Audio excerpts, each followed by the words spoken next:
महफिल मिलादुन्नबी सल्लल्लाहु अलैहि वसल्लम की हकीकत क्या है, ज़रूरत क्या है और तकाज़े क्या है। इस हवाले से कुछ गुजारिशात उन्वाने गुफ्तगू रहेंगी। दुआ है अल्लाह तबारक व तआला अपनी नाराज़गी वाले जुमले से महफूज फरमाए, अपनी रज़ा वाली बात करने की तौफ़ीक अता फरमाए। अज़ीज़ भाइयों, कुरान मजीद फ़ुरक़ान हमीद ने इरशाद फरमाया, कुल बिफ़ज़लिल्लाह, ए महबूब आप फरमा दें जब अल्लाह का फ़ज़ल मिले, व बिरहमतिही और उसकी रहमत मिले, व बिज़ालिका फ़लयफ़रहू, तो इन्हें चाहिए कि खुशी का इजहार करें। सूरह यूनुस की आयत नंबर 58 है। जब अल्लाह का फ़ज़ल और उसकी रहमत मिले तो खुशी का इजहार करो, खुशी का। इस्लाम मुसर्रतों का दीन है, खुशियों का दीन है। नबी पाक सैयद आलम सल्लल्लाहु ताला अलैहि वसल्लम की मुस्कुराहट के अंदर वो हुस्न था कि कायनात सारी हुजूर की मुस्कुराहट की वजह से ही मुस्कुरा रही है। हज़रत जरीर इब्न अब्दुल्ला रदी अल्लाह ताला अन्हु हुजूर के सहाबी हैं। वो फरमाते हैं कि जब हुजूर मदीना तय्यबा तशरीफ़ लाए तो मैं मुलाकात के लिए हाजिर हुआ। पहले दिन मैं हुजूर से मिला तो नबी पाक मुस्कुरा रहे थे। फिर 10 साल मैं हुजूर को देखता रहा। और हुजूर के विसाल से चंद दिन पहले मेरी जो आखिरी मुलाकात हुई तो उसमें भी मैंने अपने नबी को मुस्कुराते ही देखा है। और फाज़िल बरेलवी रहमतुल्लाह ताला अलैह ने तो इस तख़य्युल का और रंग में लिया है। वो कहते हैं हुजूर के मुस्कुराने से ही दुनिया मुस्कुराती है। फरमाते हैं जिसकी तस्की से रोते हुए हंस पड़े। जब हुजूर हल्का सा मुस्कुराते थे तो रोने वालों के दिल भी ठंडे हो जाया करते, गमज़दा लोग मुस्कुराते थे। हुजूर की खुशियां तकसीम करती थी। नबी पाक सल्लल्लाहु अलैहि वसल्लम का मुस्कुराना उम्मत के दिलों को ठंडा करता था। फरमाया जिसकी तस्की से रोते हुए हंस पड़े उस तबस्सुम की आदत पे लाखों सलाम। और फरमाया ये नहीं था कि हुजूर बड़े तकल्लुफ से मुस्कुराते थे, हुजूर की तो आदत थी उस तबस्सुम की आदत पे लाखों सलाम, मुस्कुराते रहना, खुशी का इज़हार।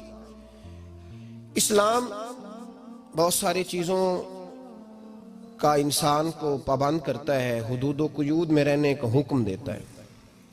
सहाबा किराम अलैहिम रिदवान के यहाँ शादी के मौके पर बारात लेकर के जाने का कोई रिवाज नहीं था। हज़रत अब्दुर्रहमान इब्न औफ रदी अल्लाह ताला अन्हु जैसे मालदार लोग भी शादी करते हैं तो नबी पाक के बगैर भी बारात चली जाती है। कोई कॉन्सेप्ट नहीं इस तरह का कि ढेरों बारात लेके जाई जाए। हज़रत अब्दुर्रहमान इब्न औफ कहते हैं मैं हुजूर की बारगाह में आया तो सफ़ेद कपड़े पर पीला जर्द निशान था। हुजूर ने फरमाया क्या हुआ, ये दाग काहे का? अर्ज़ की हुजूर कल मैंने निकाह किया था। तो महबूब ने जो इरशाद फरमाया उसमें फरमाया बड़ी अच्छी बात है, वलीमा ज़रूर करना, चाहे एक बकरी ही ज़िबा करना। बारात नहीं लेके जाई जाती थी, वलीमे का हुक्म दिया। और बुखारी में नबी पाक ने यह भी फरमाया जब तुम्हें को वलीमे की दावत दे तो जाया करो। अच्छा, अब शादी के मौके पर जो बारात लेके जाई जाती है तो अगरचे हुजूर की सुन्नत नहीं, लेकिन उसे हम हराम नहीं कहते, उसे हम नाजायज नहीं कहते। हम नहीं कहते कि ये तूने गलत किया। अगरचे ले जाना हुजूर से साबित, इस मुरव्वजा अंदाज में साबित नहीं, इस तरह हमारे यहाँ जाते हैं, लेकिन हम फिर भी उसे नाजायज। किसी सहाबी ने अपने बच्चे की शादी पर अपने घर में लाइटिंग नहीं कराई, लेकिन आपको दुनिया का कोई आलिम ये फतवा नहीं दे सकता कि लाइटिंग कराना हराम है। आप शादी के मौके पे सारी गली सजा लो, आप सारी छतों पे लाइटिंग करा लो, कोई आदमी ये आपको फतवा नहीं दे सकता कि शादी के मौके पर लाइटिंग कराना जायज नहीं। कभी सुना है आपने किसी से? बोलिए ये जायज है, जायज पैसे हैं तो ठीक। बल्कि मैं इससे आगे बढ़ता हूँ, इससे थोड़ा और आगे जाता हूँ। हज़रत आयशा सिद्दीक़ा रदी अल्लाह ताला अन्हा फरमाती हैं मेरा जो कमरा था ना जिसमें मैं हुजूर के साथ रहती थी और एक लंबा जिंदगी का अरसा गुजारा, उसमें 3 आदमी सो सकते थे, चौथे के लिए जगह ही नहीं थी। और कच्चा था, खजूर के तने खड़े करके उस पर खजूर के पत्तों की छत डाली गई थी। मैं जब हाथ उठाती थी तो मेरा हाथ अपनी छत को छू जाता था। ये है सुन्नत नबी पाक की, ये हुजूर का तरीका है। बताइए पक्के घर में, लेंटर वाले घर में रहना जायज के नाजायज? क्यों जी? हुजूर तो कच्चे मकान में रहते थे, आपने कैसे पक्का बना लिया? अल्लाह की महबूब अली दीन को उसकी असल बात में समझें। आप ऐसा ना करें जिसमें इंतशार और उम्मत तकसीम हो, उसका असल मिजाज देखें। मेहंदी के मौके पे अगर कोई आदमी 6 देगे दाल चावल की पकाता है तो मना नहीं, जायज पैसों से पकाए। उन्हें लाइटिंग लगवाई, कोई मना नहीं।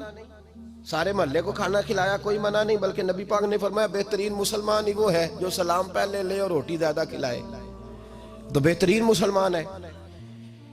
नाजायज क्या है? नाजायज है शादी के मौके पर बैंड बाजा बजाना, उसमें रक्स करना, उसमें भंगड़े डालना, औरतों मर्दों का इख्तलात होना, औरतों की मूवी बनाना, ये चीजें नाजायज है। तो जो नाजायज है उस पर पाबंदी लगाई जाएगी, जो जायज है उसके बारे में ये कहा जाएगा कि भाई एहतियात की जाए, सुन्नत की तरफ देखा जाए तो बेहतर यही है। लेकिन अगर कोई किसी आदमी के पास जायज पैसे हों, वो 100 कनाल के घर में रहे, अगरचे सुन्नत ये नहीं, पर ये तो कोई फतवा नहीं ना दे सकता कि हराम है तेरा 100 कनाल के घर में रहना। क्या है फतवा कहीं आपने सुना? तो हमारे यहाँ तकलीफ का मामला ये है। देखे मेरे भाई, किसी भी सहाबी ने, बड़े दर्द के साथ बात कर रहा हूं और ये मेरा दर्द है, मैं दर्द से अपने दिल को, अपने ईमान को हाजिर नाजर कह के बात कर रहा हूं। उम्मत बट जाती है हर मौके पे यार, हर जगह ही तकसीम हो रही है उम्मत मुस्लिमा। हर रोज कुछ ना कुछ फतवे ऐसे मिल जाते हैं जिसमें दरारें पड़ती हैं। किसी सहाबी ने किसी मस्जिद के अंदर इश्तिहार छपवा के, ऐलान करा के दरसे कुरान कराया है कभी? सीरतुन नबी का जलसा, खत्म बुखारी, मदरसे का दस्तार फजीलत का जलसा, आपने इश्तिहार पढ़े हैं ना? ये सारे मकातिब फिक्र के होते हैं कि नहीं होते? किसी सहाबी ने इस तरह, वो तो रोज दरसे कुरान देते थे, लेकिन इस तरह इश्तिहार छपवा के, पोस्टर लगा के, और मिस्र से किसी सहाबी को स्पेशल बुलवा के या यमन से बुलवा के मस्जिद के अंदर कभी दरसे कुरान के इज्तिमात कराए, सीरतुन नबी के जलसे, खत्म बुखारी के? ओ भाई, ये सारी चीजें हुजूर के सहाबा की सुन्नत से मुरवजा अंदाज में साबित नहीं।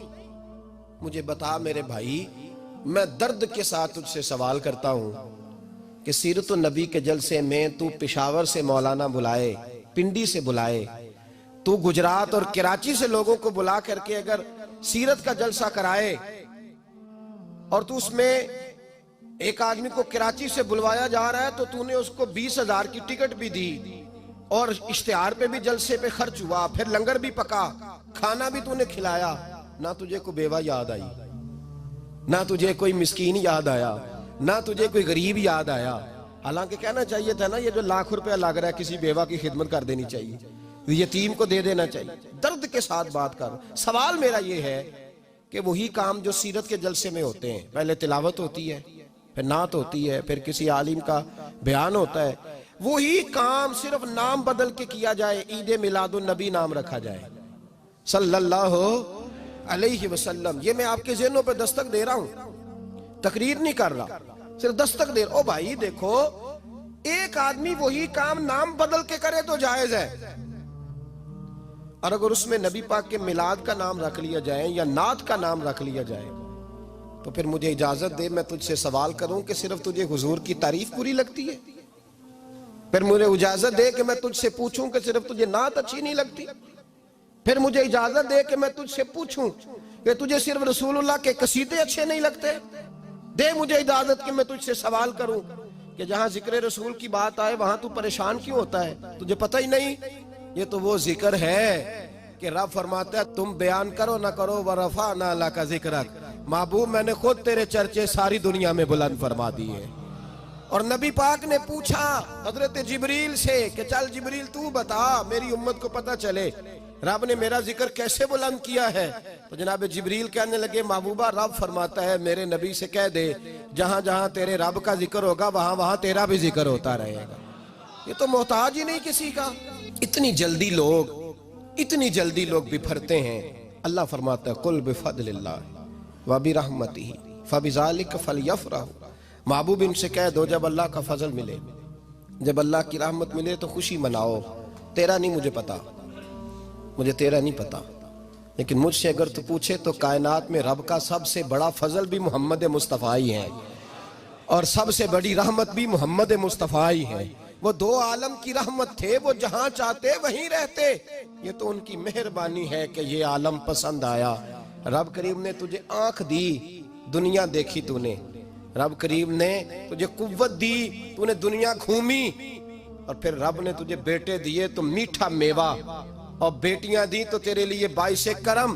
तेरी छाती पे बच्चे चढ़े तो तूने कहा सबसे बड़ी नेमत यही है कि मालिक कहता है तू मेरा बंदा था, मैंने देना ही था, तूने दिया, एहसान नहीं जतलाया। लेकिन जब अपना नबी दिया तो कहा मैंने बड़ा एहसान किया तुम पे। लक़द मन्नल्लाहु अलल मुअमिनीना इज़ बअस फ़ीहिम रसूला, मैंने तुम पर एहसान किया है। कौन देता है किसी को महबूब अपना, न जाने रब ने ये कैसे गवारा किया। लक़द मन्नल्लाहु अलल मुअमिनीना इज़ बअस फ़ीहिम रसूला, इतना बड़ा फजल, इतना बड़ा फजल, फजल भी हुजूर। और जब बात रहमत की आई तो फरमाया मोमिनों सिर्फ तुम्हें ही नहीं, ईसाइयों, यहूदियों, सिखों, दुनिया में जितनी मखलूक है, हत्ता के जानवर भी, हत्ता के चूंटियां, निबादात, जिबादात, हर चीज। या अल्लाह तूने क्या दिया? फरमाया वमा अरसलनाका इल्ला रहमतल लिल आलमीन, मैं जिसका रब हूं उन सब के लिए मैंने अपने नबी को रहमत बना के भेज दिया है। बेटे के आने पे तो मिठाई बांटता है, मिलाद वाले दिन तो लाइटें बंद कर लेता है। बेटे के आने पर तू हलवाई बिठाता है, और नबी पाक के नाम की लाइटें लगी हों तो तू परेशान होता है। हमसे कभी पूछ, तुझे बताएं बस नहीं चलता, वरना ताड़े तोड़ के छतों पे लगा दे।